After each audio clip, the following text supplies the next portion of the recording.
Hello friends, आज की class है एमएस सेट में यूनिट 3 के बारे में हम बात करेंगे। इसमें से एक क्वेश्चन आता है और तो एक क्वेश्चन जो है लगभग 15 नंबर का रहता है, 20 नंबर तक भी आ जाते हैं। तो इस यूनिट को हम गहराई से करेंगे। पिछली यूनिट में मैंने बता चुका हूँ, अलग से क्वेश्चन भी बना चुका हूँ कि कौन कौन से क्वेश्चन एग्जाम में आते हैं। आपको यूनिट करनी है तो यूनिट कर लो। यूनिट के साथ जो एक्स्ट्रा क्वेश्चन मैंने अपलोड किए हैं चैनल पे एमएस सेट के प्ले लिस्ट के अंदर, प्लीज़ वो आप लोग चेक कर ले। एमएस सेट के विद्यार्थियों को लिए, स्टूडेंट के लिए बहुत अच्छा होगा। और जो वीडियो में हम अपलोड करते हैं उसको लाइक और सब्सक्राइब पक्का करें। लाइक करने से क्या है, वो एमएस सेट के दूसरे स्टूडेंट के पास सर्च में वो वीडियो जाती है, जिससे दूसरे एमएस सेट के बच्चों को फ़ायदा हो सकता है। तो प्लीज़ लाइक कर दो, तो उससे आपके जो बहुत दिनों से कुछ बच्चे जो पास नहीं हो पा रहे उनको जो है हेल्प मिलेगी। और क्योंकि मैं इतनी मेहनत कर रहा हूँ तो मैं चाहता हूँ कि ये जो वीडियो है मैक्सिमम बच्चों के पास, स्टूडेंट के पास जाए जो एमएस सेट में प्रॉब्लम फेस कर रहे हैं। तो आपके एक लाइक से अगर उनका भला होता है तो प्लीज़ यार लाइक करो इसको। तो चलो शुरू करते हैं। सबसे पहले मैं बता देना चाहता हूँ, तो ये बेसिक कैलकुलस है और एप्लीकेशंस है। इसमें काफ़ी कैलकुलेशन वगैरह हैं जो नॉन मैथमेटिक्स के स्टूडेंट को है, उनको डरने की ज़रूरत नहीं है। मैं बता दूंगा कौन सा क्वेश्चन आते हैं और कौन से नहीं आते हैं। तो आपको उस चीज़ पे ज़्यादा टाइम फोकस नहीं करना है, ज़्यादा वेस्ट नहीं करना है। जो नॉन मैथमेटिकल स्टूडेंट है तो मैं आपको अलग से क्वेश्चन बना रखे वो करने हैं, और कुछ क्वेश्चन जो है वो सिंपल है, उन पे वो करने हैं। तो जो पास नहीं हो पा रहे, आप पूरा अब 12th का मैथमेटिक्स तो आप यहाँ पे कर नहीं सकते कि आपको उसको दोबारा से उसको पूरा किया जाए। तो मैं जो जो टैक्टिक्स आपको बताऊंगा उस चीज़ को आप फॉलो करते जाना। वीडियो काफ़ी लंबी हो जाती है तो मैं इसको काफ़ी शॉर्ट में करूँगा, सिर्फ उन चीज़ों पर फोकस करेंगे जो एग्ज़ाम में आने वाली है। लेकिन ऐसा भी नहीं कि हम बिल्कुल स्किप करेंगे, तो थोड़ा थोड़ा सा आपको जो जो चीज़ें मैं मोटी मोटी बताऊँगा उन चीज़ों को आपको ध्यान में रखना है। तो सबसे पहले इंट्रोडक्शन में यही बताया गया है। इंट्रोडक्शन के अंदर बताया गया है कि किस तरीके से जो है क्वांटिटेटिव टेक्निक्स का यूज़ किया जाता है बिजनेस में डिसीजन लेने के लिए। जो प्रॉब्लम होती है उनको सोल्व करने के लिए तो कैलकुलस का हमें सहारा लेना पड़ता है, कुछ टेक्निक यूज़ करनी पड़ती है मार्केटिंग के अंदर, फाइनेंशियल मैनेजमेंट के अंदर। तो जो प्रॉब्लम सोल्व करते हैं प्राइस से रिलेटेड होती है, सेल से रिलेटेड, वॉल्यूम से रिलेटेड चीज़ें होती है, उसमें जो है कैलकुलस है उसका यूज किया जाता है। तो इसमें जो है डिफरेंशियल कैलकुलेशन और इंटीग्रल कैलकुलेशन के यूज किया जाता है। इसमें जो है मैक्सिमाइजेशन करने के लिए प्रॉफिट को, और मैक्सिमाइजेशन करने के लिए कॉस्ट को कितना कम किया जा सकता है और प्रॉफिट कैसे मैक्सिमाइज किया जा सकता है, कितना प्रोडक्शन करना चाहिए, उस तरीके के एक मैनेजर को डिसीजन लेने के लिए कैलकुलेशन का यूज किया जाता है। तो इंट्रोडक्शन में सिर्फ यही किया गया है, डिफरेंशियल कैलकुलेशन और इंटीग्रल कैलकुलेशन इसके अंदर में आती है। तो इतना इसको टेंशन लेने की ज़रूरत नहीं है। फर्स्ट है limit and continuity. Limit and continuity के ऊपर अभी तक कोई क्वेश्चन आया नहीं है, लेकिन आपको इसको जहाँ तक मैं बताऊंगा कि कौन सा क्वेश्चन आ रहा है, वहाँ तक आपको सिर्फ रफली याद करना है। जैसे लिमिट एंड कंटिन्यूटी, जैसे आपको मैं इसमें दिखा रहा हूँ एफ एक्स मतलब, एफ का मतलब होता है function of x is equal to x-1 दिया हुआ है। तो ये एफ एक्स मतलब फंक्शन ऑफ एक्स, तो इसको फंक्शन बोलते हैं, इसका एक फॉर्मूला हो गया। इसमें दिया है limit x tends to a f x. तो ये आपको ध्यान रखना है कि जो लिमिट लिख दिया, लिमिट एक्स टेंड्स टू ए, अगर हम एक्स को जो है ए मान ले तो ठीक है। तो इसको जब लिमिट लिखना होता है किसी भी चीज़ का, क्योंकि लिमिट के बारे में बता रहा है कि limit x tends to a f x is equal to limit, L मतलब लिमिट हो गया, ठीक है। तो इसको हम पढ़ेंगे, एल टी वी लिख सकते हैं या पूरा लिमिट लिख सकते हैं। जब हम लिखते हैं, जो नॉन मैथमेटिकल स्टूडेंट है उनके पॉइंट ऑफ व्यू से बताता हूँ, तो आपको क्या लिखना है, आपको ज़्यादा टेंशन लिखने की ज़रूरत नहीं। जब हम किसी फंक्शन को लिखते हैं और उसकी हम लिमिट लगाते हैं, लिमिट मतलब सीमा की, भाई यहाँ से इस रेंज और इस रेंज के बीच में इतना तक की वैल्यू होनी चाहिए, उसको बोलते हैं लिमिट। तो जो लिमिट है, मान लिया हम बोलेंगे कि भाई ये हम किसी कॉस्ट का प्रोडक्शन कर रहे हैं, उसकी लिमिट जो है 5 से 15 के बीच में होना चाहिए उसकी रेशियो। तो उसी के हिसाब से तो डिसीजन नहीं लेंगे हम, ये कि थोड़ा कि 1000 के हिसाब से 1000 प्रोडक्शन कर रहे हैं तो उसके हिसाब से क्या होगा। मान लिया हमें सिर्फ जो सूटेबल है एज ए मैनेजर 5 से 15 रुपये के बीच में कोई प्राइसिंग किसी प्रोडक्ट की करनी है, तो मैं एग्जाम्पल ले रहा हूँ, इतना टेंशन लेने की ज़रूरत नहीं है, इसमें आता नहीं है, लेकिन इसके बेस पर आपको समझने की ज़रूरत है लिमिट क्या होता है। तो limit x tends to a ऐसे लिख सकते हो, या L T x tends to a, ठीक है, इसको ऐसे बोला जाता है, ठीक है। तो लिमिट, एक तीर का निशान लगाना, ए फिर फंक्शन ऑफ एक्स, ऐसे लिखते हैं, ठीक है। तो इसमें एग्जाम्पल दिया है, देखिए एफ ए की फंक्शन दिया है, एफ एक्स मतलब function of x is equal to 2x + 5, ठीक है। ये एक्स हो गया, ये वाई हो गया, ये y is equal to f x होता है कभी भी। फंक्शन ऑफ y किसके बराबर है, फंक्शन ऑफ x। y की वैल्यू डिपेंड है x पे, x की वैल्यू हमने रखी 2, तो y की कितनी हो जाएगी, 2 दूनी 4 + 5 9। तो x की अगर हम 2 करते हैं तो y की 9 हो जाती है, x की 1 करते हैं तो y की 7 हो जाती है, x को आधा करते हैं तो y की 6 हो जाती है। तो एक के ऊपर वैल्यू जो है दूसरे की वैल्यू डिपेंड है। एक इंडिपेंडेंट वेरिएबल है, एक डिपेंडेंट वेरिएबल है। इंडिपेंडेंट अगर इसकी x की वैल्यू चेंज होती है तो y की वैल्यू चेंज होगी। तो ये जो है x की वैल्यू हम चेंज करते जा रहे हैं, तो हम इसको लिमिट करते हैं कि भाई यहाँ से यहाँ तक रेंज के अंदर चेंज होती है, तो उसको बोलते हैं लिमिट। तो लिमिट को लिखते कैसे, limit x tends to a f x, इतना याद रख लो बस, यहाँ से यहाँ तक limit x tends to a f x, किसी भी फंक्शन को जब लिखते हैं। ठीक है, तो इसमें दिया है, जैसे एग्जाम्पल दिया है, limit x tends to infinitive कर दिया f x is equal to L. तो limit x tends to infinitive, x की जगह इन्फिनिटिव रखो, 1 + 1/x, x की जब यहाँ इन्फिनिटिव करेंगे, इन्फिनिटिव का मतलब होता है डरने की ज़रूरत नहीं, जो नॉन मैथमेटिकल स्टूडेंट होते हैं, एक होता है 0, एक होता है इन्फिनिटिव।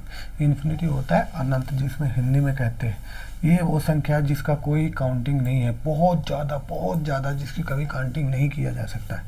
जब हम किसी वन को जब ऐसी संख्या से डिवाइड करेंगे जो बहुत ज़्यादा है संख्या में, जिसकी काउंटिंग नहीं की जा सकती है, तो 1 तो बहुत छोटी सी चीज़ है, तो ये लगभग 0 के बराबर आ जाता है, तो ये 0 मान लिया जाता है। तो 0 में 1 में प्लस करेंगे तो 1 ही आएगा, तो 1 हो गया। तो यानी कि जब limit x tends to infinitive करेंगे तो उस फंक्शन की वैल्यू कितनी होगी, 1 होगी। सेम इसमें दिया हुआ है, अगर 1 - 1/x है, limit x tends to infinitive है किसी चीज़ का, तो जब ये इन्फिनिटिव से किसी 1 को डिवाइड करेंगे, आप इसको देखो, 1 को जब किसी बहुत बड़ी संख्या से डिवाइड करेंगे तो लगभग 0 आएगा, तो 1 में से -0 करेंगे तो 1 ही रहेगा। ठीक, सेम इसी तरीके से limit x tends to infinitive -8, तो यहाँ इन्फिनिटिव कैसे होगा, इन्फिनिटिव मतलब अनंत, बहुत बड़ी संख्या, लाखों करोड़ों हजारों अरबों से कर सकते हैं, उससे भी जहाँ जिसको काउंट ही नहीं किया जा सकता उसको इन्फिनिटिव बोलते हैं मैथमेटिक्स के अंदर। तो 8 घटाने हैं, और इसकी जो है वो इस क्यूब है, तो इन्फिनिटिव है, फिर इन्फिनिटिव को इन्फिनिटी से मल्टीप्लाई 3 बार, तो बहुत बड़ा इन्फिनिटिव हो गया, उसमें से 8 घटाओगे तो कुछ फ़र्क नहीं पड़ेगा, वो इन्फिनिटिव हो गया, इस सिंबल को बोलेंगे इन्फिनिटिव। तो ये हो गया। तो इस तरीके से ये मैं आपको समझाने के लिए बताया, इसको ज़्यादा टेंशन लेने की, लिमिट कैसे लिख सकते हैं, लिमिट लिख के उसके नीचे x टेंड्स टू 1 एक 3 निशान लगा के, ये तो लिमिट लिखते हैं, तो फिर उसको कैसे लिमिट लिखने का मतलब उसकी जगह पर वो चीज़ लिखना है। मान लिया x टेंड्स टू a कि x की वैल्यू अगर a मान लिया जाए तो क्या होगा, ठीक है। तो इस तरीके से था ये, तो इसमें इतने घबराने की ज़रूरत नहीं है, लिमिट का रूल आपको पता चल गया। इसमें जो रूल दिया है लिमिट के अंदर, लिमिट और कंटिन्यूटी के बारे में आपको मैंने बता दिया। जैसे इसमें एग्जांपल दिया है, इसमें इफ फंक्शन है ये x² - 4/x - 2 F x tends to 2 करना है, x को 2 के बराबर रखना है, तो कैसे होगा, तो ये इसको डिवाइड करेंगे, इसका जो मैथमेटिक्स में x² - 2 का स्क्वायर क्या होता है, x - x + a, या x, इसको x मान लो, इसको y, x² - y² बराबर x - y x + y bracket के अंदर, और नीचे x - 2 है, ये x - 2 है, इससे ये x - 2 कट गया, तो ये सिर्फ ये बच जाएगा x + 2, तो ये हो गया x + 2। लेकिन इसने क्या बोला कि x को हम 2 मानेंगे, लिमिट दे दिया, limit function of x tends to 2, तो लिमिट लिखा इसने, limit x tends to 2, x को 2 मानेंगे फंक्शन के अंदर, तो लिमिट x टेंड्स टू 2 लिख दिया, 2 लिख दिया, x + 2, x क्या बोला, 2, 2, 2, 4, ठीक है, तो वैल्यू 4 आ गई इसकी, ठीक है, तो ये हो गया 4। तो इसी तरीके से उसका फंक्शन, लिमिट का जोड़ और लिमिट का घड़ा, इतना डरने की इसमें ज़रूरत नहीं है। लिमिट का एक्सपोनेंशियल फंक्शन, इसको भी कोई डरने की ज़रूरत नहीं है, ठीक है, तो ये आता नहीं है। तीसरा भी ऐसा ही इसमें आएगा नहीं, आप इसमें घबराने की कोई ज़रूरत नहीं है, ये नॉन मैथमेटिकल स्टूडेंट है। तो मैं इसमें बता रहा था कंटिन्यूटी के बारे में। कंटिन्यूटी ये है, आप कंटिन्यूटी का मतलब समझते हो, कोई चीज़ का लगातार होना, कंटिन्यू होना, कंटिन्यूटी मतलब लगातार होना। तो मान लिया कोई फंक्शन है, वो लगातार है कि नहीं है, या बीच में ब्रेक है, कंटिन्यूटी मतलब लगातार। तो ये 2 तरीके से बताया गया है इसमें नीचे आपको कंटिन्यूटी के बारे में। अब हमें कोई फंक्शन मिला, मान लिया limit x tends to a f x, कोई इक्वेशन मिला, उसका फंक्शन बोला ये फंक्शन है, अगर x 1 की जगह 1 रख देता है तो उसका जो है ग्राफ जो है कंटिन्यू होगा या नहीं होगा। तो 3 तरीके से होता है। सबसे पहले ये देखो, इसमें आपको एग्जाम्पल दिया है, ये यहाँ से यहाँ तक चली, 0 से लेके यहाँ तक, फिर बीच में ब्रेक हो गया, ठीक है। फिर ऐसे चली, एक्स की वैल्यू बढ़ाई, ये एक्स डायरेक्शन है और ये वाई डायरेक्शन है। आपको ग्राफिकल रिप्रेजेंटेशन आना चाहिए, वाई हो गया, ये एक्स हो गया। जैसे जैसे हम एक्स बढ़ाते जा रहे हैं वैसे वैसे वाई बढ़ता जा रहा है, लेकिन एकदम से ब्रेक आया, कंटिन्यू नहीं है। फिर इस पॉइंट के ऊपर दोबारा ये डाउन हो गया, यहाँ से फिर दोबारा बढ़ना शुरू हो गया, फिर दोबारा 20 के ऊपर डाउन हुआ, फिर दोबारा बढ़ना हुआ। तो इस तरीके से अगर ये ग्राफिकल रिप्रेजेंटेशन है, क्योंकि इसमें कंटिन्यूटी नहीं, लगातार नहीं है, बीच में ब्रेक है, यहाँ पे ब्रेक है और यहाँ पे ब्रेक है, तो इसको बोलेंगे डिसकंटिन्यूअस फंक्शन। तो ये कौन सा फंक्शन हो गया? Discontinuous function. अगर कंटिन्यू, नेक्स्ट वाला आप देख रहे हैं कंटिन्यूअस फंक्शन, फिगर फर्स्ट भी। तो इसमें ये देखो जैसे जैसे एक्स बढ़ाते जा रहे हैं, बढ़ रहा है, फिर एकदम से कम हो रहा है, लेकिन कट नहीं हो रहा है, बीच में टूट नहीं रही है ब्रेक, फिर दोबारा बढ़ रहा है, फिर कम हो रहा है, फिर बढ़ रहा है। ऐसे एक्स की वैल्यू जैसे बढ़ा रही है तो वाई करस्पॉन्डिंग में बढ़ भी रहा है, घट भी रहा है, जैसे इस फंक्शन। तो इसको बोलेंगे कंटिन्यूअस फंक्शन, क्योंकि बीच में ब्रेक नहीं है। आपको सिर्फ इतना रखना था, कंटिन्यूअस में कंटिन्यूटी जो है ग्राफ के अंदर रहती है और दूसरे में नहीं रहती है। तो इसमें जैसे f x is equal to x minus two is equal to x is equal to 2 पे क्या होगा? तो 3 तरीके की है इसमें फंक्शन। एक में जो है कोई नंबर आता है, किसी में जो है नंबर नहीं आता है, ठीक है। तो लिमिट जिसमें 2 इनफाइनाइट नंबर आता है तो वो कंटिन्यूअस है, आना है तो कंटिन्यू, ठीक है। तो इसके बारे में कंटिन्यूअस बिना कंटिन्यूअस के बारे में इसमें 2-3 लाइन दिया हुआ होगा। F is equal to a exist तो define f limit x tends to a, f x अगर एग्जिस्ट करता है तो ठीक है, limit x tends to a f x is equal to f a. अगर एच टेंस टू 0 रखेंगे फिर भी वो है, तो कंडीशन इसमें 3 कंडीशन दिया है। अब इसको करने की जरूरत नहीं है, आप उसका ग्राफिकल रिप्रेजेंटेशन के बारे में जो नॉन मैथमेटिकल स्टूडेंट है जो ओवरव्यू आना चाहिए, ठीक है। तो इसमें अगर हम x की जगह 0 रखेंगे तो 0 में से 2 function of y 1/x-2 is a discontinuous. x को अगर हम 2 रखते हैं तो इन्फिनिटिव आ जाता है। x इजिकल टू 2 रखेंगे, 2 में से 2 गए 0, 0 से जबकि 1 को भाग करेंगे तो इन्फिनिटिव आता है। अगर ऊपर 1 है और आप किसी संख्या को 0 से भाग करते हो तो क्योंकि 0 कुछ नहीं होता और ऊपर 1 होता है तो अनंत बार हो गया उसका डिवाइडेशन, तो ये अनंत हो गया, तो ये डिसकंटिन्यूअस। अगर अनंत आ गया इसको बोलते हैं इनफाइनाइट आ गया तो वो फंक्शन डिसकंटिन्यूअस है। अगर कुछ वैल्यू आ गया तो वो फंक्शन क्या है? इनफाइनाइट वैल्यू आ गई तो वो फंक्शन कंटिन्यूअस फंक्शन है। इन 2 चीज़ों का ध्यान रखना है। इसके बाद है concert of the slope of the rate of change. तो इसमें आपको मैं मोटी चीज़ बताऊंगा, ये भी कभी आया नहीं है, लेकिन इसके ऊपर आपको बहुत चीज़ें आनी चाहिए।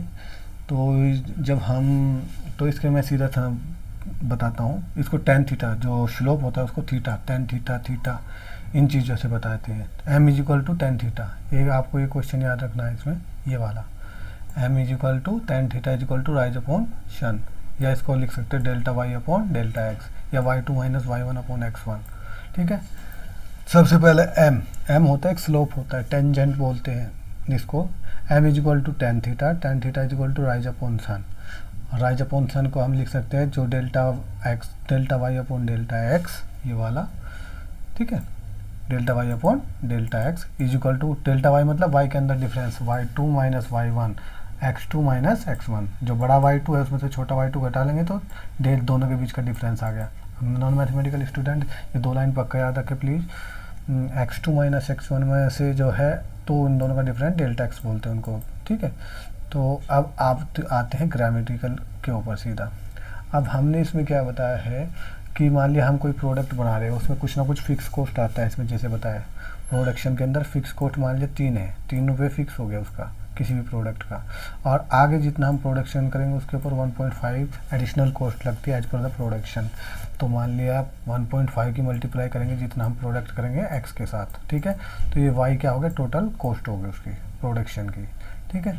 तो ये बताया प्रोड्यूसिंग आइटम, तो टोटल कॉस्ट हो गया उसका। तो टोटल कॉस्ट किस पे डिपेंड करती है? Fix cost plus variable cost या एडिशनल कॉस्ट जो है। y इक्वल टू, तो इसका फार्मूला होगा y equal to 3 plus 1.5x। अब आपको मैं इसको सिंपल भाषा में समझाता हूँ समझने के लिए, आप समझना। ये देखो हमने graphical representation, number of the production करना है हमको कितना, नीचे देखो एक्स एक्सेस पे क्या किया, नंबर ऑफ द प्रोड्यूस, हमें कितना प्रोड्यूस करना है, और टोटल कॉस्ट कितनी हो रही है वो ऊपर दिखाया गया है। तो 3, ये 3.1 2 3 तक फिक्स है, यहाँ तक फिक्स कॉस्ट है इतनी तो आनी आनी है, ठीक है। तो यहाँ से जो है हमारा ऊपर का काम शुरू होता है। आप पे जब आप ग्राफिकल रिप्रेजेंटेशन बनाओगे, आगे सिंपल याद रखने के लिए समझ लो, आएगा नहीं वैसे, लेकिन ये बहुत बड़ी चीज़ है, ये आपको पता होना चाहिए। तो जैसे हम इन एक्स में चेंजमेंट करते हैं, एक्स हमने इस डायरेक्शन में प्रोडक्शन शुरू किया तो वाई में भी चेंजमेंट होना शुरू हो गया इस डायरेक्शन में, ठीक है। वाई भी बढ़ना शुरू हो गया, वाई मतलब ऊपर की डायरेक्शन में बढ़ना शुरू हो गया, एक्स मतलब प्रोडक्शन चालू किया। तो ये बीच की एक रेखा, सीधी रेखा ऐसे बनती हुई चल देती है।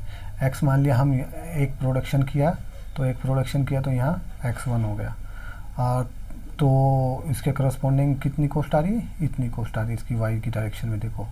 लेकिन जब प्रोडक्शन हम और आगे बढ़ाते हैं, मान लिया हम 3 पे चले गए, तो 3 को जब ऊपर लेके जाते हैं स्लोप में, तो इसके करस्पॉन्डिंग ये यहाँ तक इसकी वैल्यू बढ़ जाती है।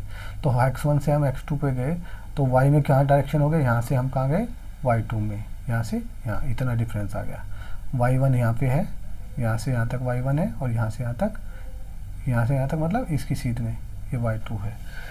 तो इन दोनों का, तो जैसे ही हम इसमें कितना चेंजमेंट करते हैं, ऊपर वाले में कितना चेंज होता है, उसको बोलते हैं theta. Theta is equal to delta y upon delta x, या एम बोलते हैं, या टेन थीटा बोलते हैं, ठीक है। तो m is equal to tan theta, m समझ गए, टेन थीटा। राइज मतलब ऊपर की ओर बढ़ना, डेल्टा वाई ये ऊपर की ओर कितना राइज हो रहा है, और राइज अपॉन रन कितना नीचे की ओर, ये x2 minus x1 delta x. Rise ये है, ये लिखा राइज, डेल्टा वाई यहाँ से यहाँ तक कितना हमने ऊपर चढ़े हैं, राइज। तो इन दोनों का जो delta y upon delta x को हम बोलते हैं एम, या टेन थीटा। यहाँ ये थीटा कौन है, इन दोनों के बीच में कितना कौन है, इस कौन को बोलेंगे थीटा, एंगल।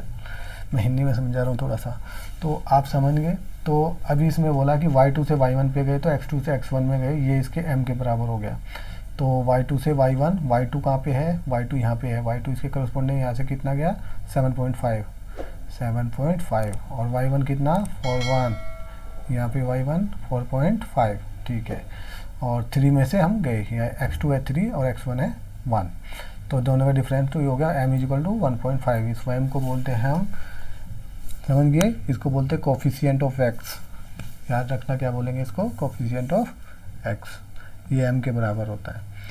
तो ये होगी, तो फिक्स्ड कॉस्ट और एडिशनल कॉस्ट, और इन दोनों के बीच में फिर डिफरेंस m बराबर tan थीटा, राइज अपॉन नन, delta y upon delta x, y2 minus y1, x2 minus x1, और दोनों के बीच में कितना स्लोप है वो आप समझ गए होंगे। मैंने काफ़ी सिंपल भाषा में आपको समझाने की कोशिश किया है।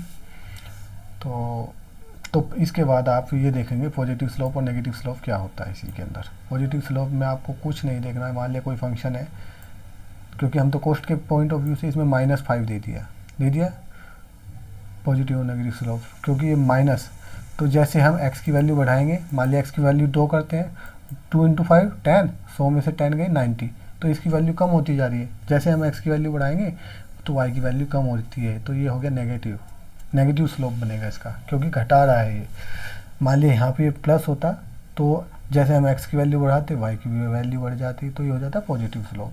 तो समझ गए आप सिंपली भाषा में पॉजिटिव एंड नेगेटिव स्लोप क्या होते हैं। उसमें आप सीधा आपको एक इक्वेशन लिख लेना है, अगर आपको नेगेटिव स्लोप दिखाना तो यहाँ नेगेटिव लिख लेना, अगर पॉजिटिव स्लोप लिखना है तो यहाँ पे पॉजिटिव दिखा लेना, ठीक है।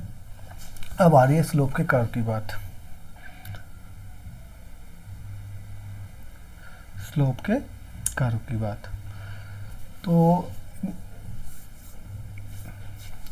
जैसा कि इसमें बताया, पहले वाले हमने उसमें क्या बात किया कि सिंपल था, वो सीधा, हमारा सीधा कर्व था, सीधी लाइन थी। लेकिन कई फंक्शन ऐसे होते हैं जिनमें सीधी लाइन ना होगी, तिरछी लाइन होती है। देखो ये घट रहा है, फिर घटते घटते फिर बढ़ रहा है, तो इसमें हम कैसे पता करेंगे कि क्या इसका जो है टेंजेंट है, स्लोप है, कोई भी चीज़ इसका हम ऐसे पता नहीं कर सकते। तो हमें किसी पर्टिकुलर पॉइंट पे हम पता कर सकते हैं कि इसके और इसके बीच में कितना डिफरेंस है, वहाँ पे जो है इसका m की वैल्यू क्या है, ऐसे कुछ निकाल सकते हैं, नहीं तो हम नहीं निकाल सकते। तो ऐसे में क्या करना है, तो हमें पर्टिकुलर उसके लिए लेना है, ठीक है, delta y upon delta x निकालना रेशियो। तो हमें फंक्शन दिया उसने y is equal to 4x into 200 upon x, ये इसका फंक्शन किया है। तो इसमें जो है कर्व इस तरीके से बनता है, x और y की वैल्यू चेंज करते हैं तो बढ़ता है। मान लिया x बढ़ाएंगे तो इससे डिवाइड होगा, फिर इसके साथ प्लस होगा तो y की वैल्यू आएगी, फिर x और y को जो है ग्राफ के ऊपर प्लॉट करेंगे तो ऐसा होगा, ये 5, 10, 15, 20, 25 ये क्वांटिटी ऑर्डर किया, और ये ऊपर कितना कॉस्ट बढ़ रहा है। पहले तो है कॉस्ट घटता जा रहा है, एक पॉइंट पे आने के बाद फिर कॉस्ट जो है फिर दोबारा बढ़ना शुरू हो गया। तो इससे जो है मैनेजर को डिसीजन लेने में कितनी हद तक, कितनी क्वांटिटी तक हम किसी चीज़ का ऑर्डर देंगे, कितनी प्राइसिंग हो सकती है, उस चीज़ को समझाना है। तो नीचे दिया देखो x इज इक्वल टू 5 पे y की वैल्यू कितनी है 60, यहाँ 60 के आसपास है। अगर ये x की वैल्यू 7.5 करेंगे तो y और कम हो जाएगा 56.6 जब कैलकुलेशन करेंगे। तो उसी हिसाब से ग्राफिकल रिप्रेजेंटेशन किया है। जब 5 से 7.5 के बीच में करते हैं तो y में कितना चेंजमेंट हो रहा है 56 और 60 के बीच में, और ये 7.5 से 5 के बीच में। तो वैल्यू कितनी आएगी नेगेटिव में 1.34। ठीक है, अगर पॉजिटिव में आएगी वैल्यू तो पॉजिटिव में आ जाएगी 3.14। ठीक है, इस तरीके से नेगेटिव और पॉजिटिव स्लोप आप जो है इसमें देख सकते हैं। अब लेकिन वो आता नहीं है आपको एज मैथमेटिकल, उसको आपको समझ में आना चाहिए। Concept of derivative, concept of derivative के अंदर सिंपल है ये। इसमें आपको डेरिवेटिव्स का कहाँ पे चेंज होता है, अगर रेट ऑफ चेंज और rate of slope of function के बारे में बताता है ये इसके अंदर। ठीक है, इसमें इतना करने की ज़रूरत नहीं है आपको। तो इसमें आपको अगर मैं एक सिंपल फार्मूला बताऊंगा तो आपको वो रखना है। इसमें भी यही है कि अगर हम इसमें इधर इस डायरेक्शन में चेंज कर दे तो y में कहाँ पे पहुंच रहा है, फिर अगर इसको इधर बढ़ा रहे हैं तो y पे कहाँ पे जा रहा है, यहाँ पे जा रहा है y2। तो x में कितना चेंज हुआ डेल्टा x, और y में कितना चेंज हुआ डेल्टा y। तो delta y upon delta x क्या हो गया, उसका स्लोप हो गया। कितनी वो तिरछी हो रही है लाइन, ठीक है, कितना वो स्लोप हो रहा है, तिरछा हो रहा है लाइन, उसको इंडिकेट करता है delta y upon delta x। ये लाइन हमेशा याद रखना। द स्लोप ऑफ लाइन क्या होगा या m क्या होगा, y2 upon minus y1 but x2 minus x1 equal to delta y upon delta x। Please जो नॉन मैथमेटिकल स्टूडेंट है इस तरीके की एक दो लाइनें याद करके रखना है, और उसको सीधा एग्जाम में कुछ इस टाइप का आता है तो उसमें आपको लिखने से आपके नंबर पूरे आएंगे। आपको ज़्यादा घबराने की और पूरा मैथमेटिकल सोचने की ज़रूरत नहीं है। यानी कि जो y में चेंज हुआ तो x में कितना चेंज होगा वही है बस, उसको बोलते हैं स्लोप।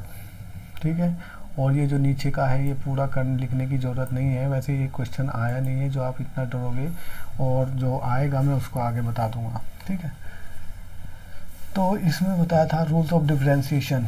ये काफ़ी हार्ड है, ये पूरा कैलकुलेशन बताया गया है, लेकिन मैं नॉन मैथमेटिकल जो स्टूडेंट है उनको डरने की ज़रूरत नहीं है। ये नहीं आता है, न अभी तक आया है।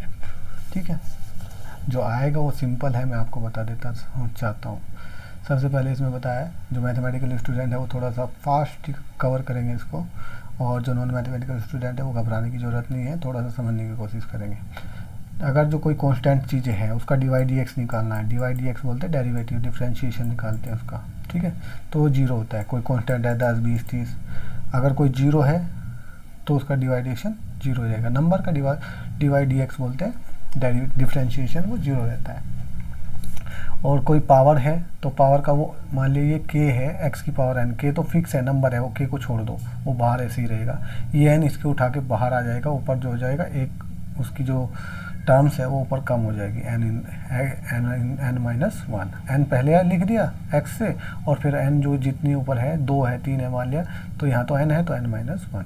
ठीक, dy/dx को अगर जोड़ना है दो dy/dx को या घटाना है तो उन दोनों संख्याओं का, जैसे मान लिया ये कोई इक्वेशन है y equal to u plus v, तो पहले इसका dy/dx प्लस माइनस दूसरे वाले का dy/dx। ठीक है, ये आता नहीं है, घबराने की ज़रूरत नहीं है इसमें। तो उसके बाद अगर दो फंक्शन का मल्टीप्लिकेशन है, ठीक है, नहीं सॉरी डिवाइड है, y equal to v upon u है, और उसका हमें क्या करना है डेरिवेटिव्स निकालना है। तो dy/dx इक्वल टू नीचे वाले का पहले नीचे वाले को ऊपर लिखो, फिर फर्स्ट वाले का dy/dx माइनस फर्स्ट नीचे वाले का dy/dx, फिर v का स्क्वायर। ये एक फार्मूला है, ये फार्मूला है, याद रखने मैथमेटिक्स वालों को पता है, बाकी को रहने दो, ये आ नहीं रहा क्वेश्चन, मैं आज उसके बारे में बताऊँ। चलो मैं छोड़ देता हूँ इसको, क्योंकि इसमें से आपका क्वेश्चन नहीं आ रहा है और आप इसको कंफ्यूज हो जाओगे। लेकिन यहाँ पे एक चीज़ मैं आपको बता देना चाहता हूँ कि इसका यूज क्या पे है। ये 3 चीज़ों में यूज होता है, वो आपको याद रखना है। सबसे पहले एवरेज कॉस्ट के कंसेप्ट में यूज होता है। एवरेज कॉस्ट जब भी निकालते हैं तो उसमें dy/dx का यूज करते हैं। एक होता है टोटल कॉस्ट, एक होता है मार्जिनल कॉस्ट। मार्जिनल कॉस्ट में इसका यूज किया जाता है। ठीक है, और मार्जिनल कॉस्ट जो होता है वो dy/dx निकाल देते हैं सीधा, जो सबसे पहले वाली टोटल कॉस्ट है उसका dy/dx। और एवरेज कॉस्ट जो है वो जो होता है, जो फंक्शन है उसको x से डिवाइड कर देते हैं बस। ये आता है। सबसे पहले इसमें दिखाया जैसे average cost is equal to कोई फंक्शन है, उसको मैंने बताया था, जो मान लिया फंक्शन है उसको सीधा एक्स से क्या करते हैं, डिवाइड कर देते हैं, वाई अपॉन एक्स, वाई क्या था, एफ एक्स अपॉन एक्स। आगे इस टाइप का आएगा नहीं क्वेश्चन, आप सिर्फ याद रख लेना कि average cost is equal to y upon x is equal to f x upon x. और जो मार्जिनल कॉस्ट है वो लिमिट जो change tends to zero d y upon d x, सीधा डी वाई डी एक्स के बराबर होता है। किसी भी इक्वेशन आ गई उसका डी वाई डी एक्स कर दो, वो उसके किसके बराबर हो गया, मार्जिनल कॉस्ट के बराबर हो गया। ठीक है, टोटल कॉस्ट जो है सिंपल फंक्शन होता है। टोटल कॉस्ट क्या होता है, सिंपल फंक्शन होता है। मान लिया हमें कोई इक्वेशन दे दी, जैसे ये दे दिया इतने x square plus x plus इतने is equal to total cost है, एक्स के ऊपर पूरा डिपेंड है मामला, और हमें एक्स की वैल्यू दे दी, मान लिया टोटल कॉस्ट बताओ 4 यूनिट का, तो यहाँ पे 4 का स्क्वायर करके पूरा मल्टीप्लाई करके तो ये हो गया 2280।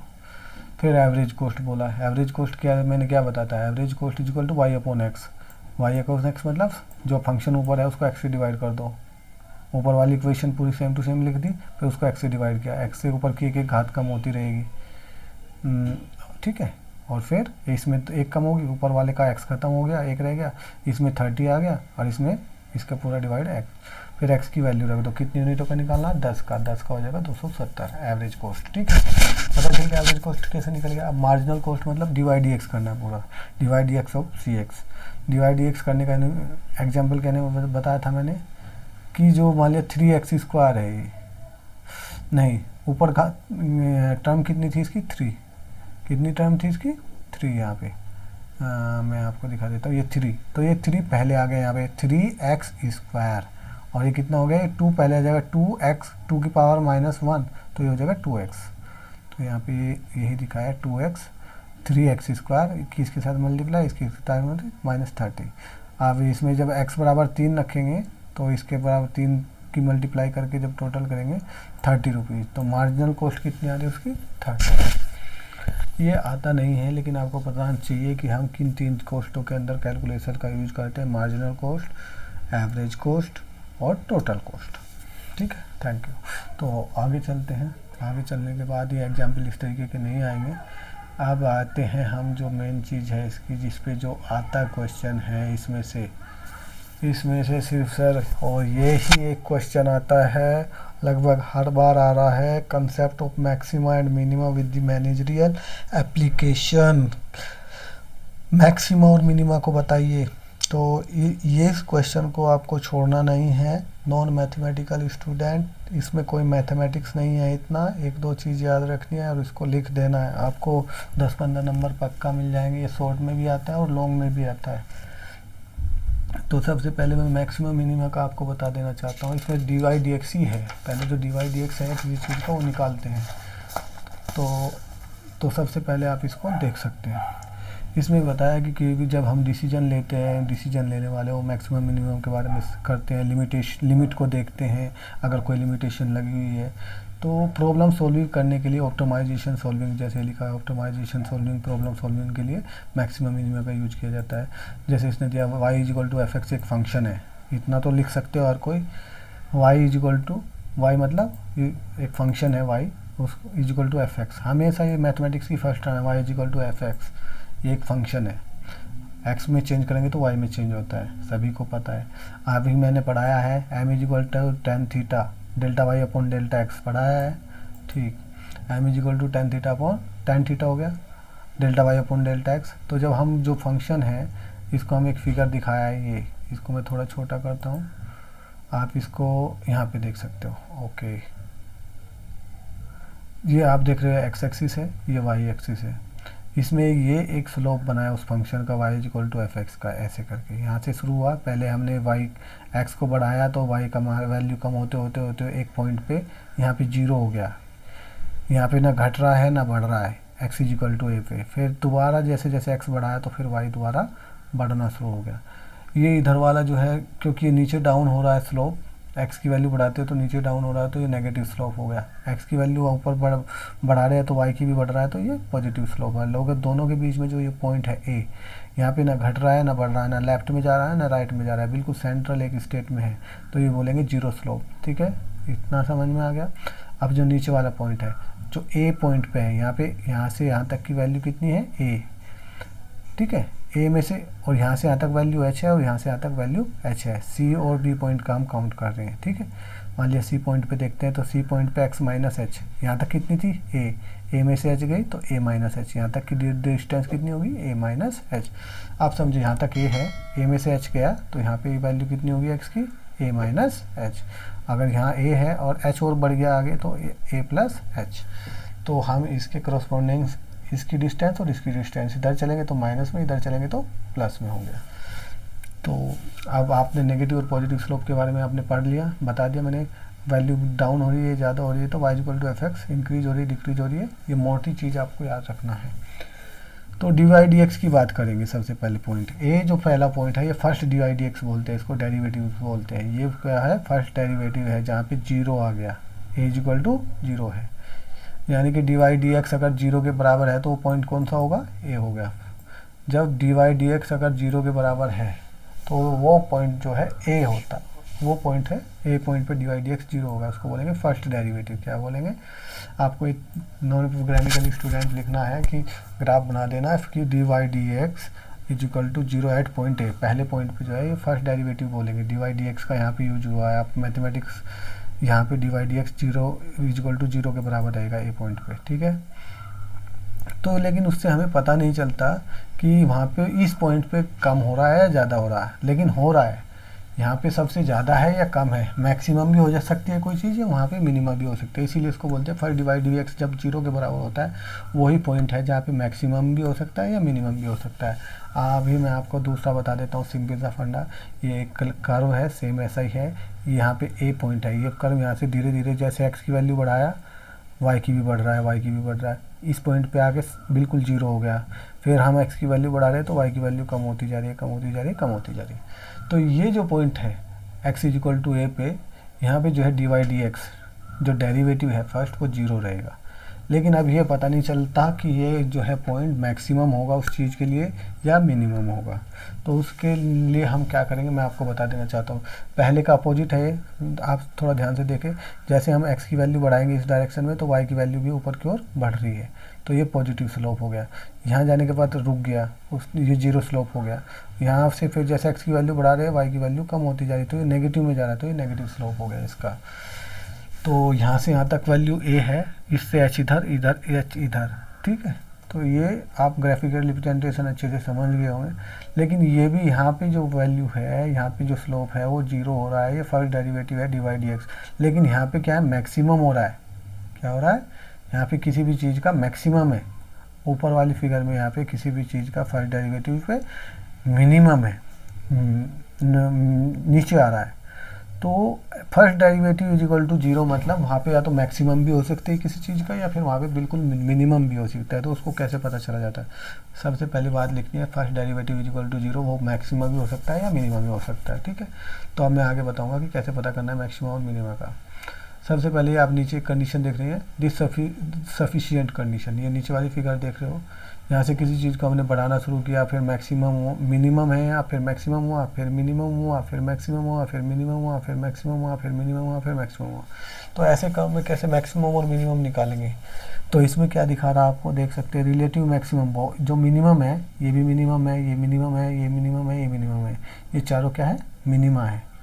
और ये जो मैक्सिमम ऊंचे वाले कर्व है, ये 1 2 3 पॉइंट ये और एक ये चौथा, तो ये क्या है, रिलेटिव मैक्सिमम है। तो इन दोनों का जो है कौन सा मैक्सिमम होगा फिर इस फिगर में कौन सा मिनिमम होगा निकालना थोड़ा मुश्किल होगा। सबसे पहले फर्स्ट डिवाइड डी एक्स को हम जीरो के बराबर रखेंगे, तो इनको बोलेंगे स्टेशनरी पॉइंट है ये सब, ठीक है। और क्रिटिकल पॉइंट वाई के, ये जो ऊपर वाले और नीचे वाले पॉइंट है।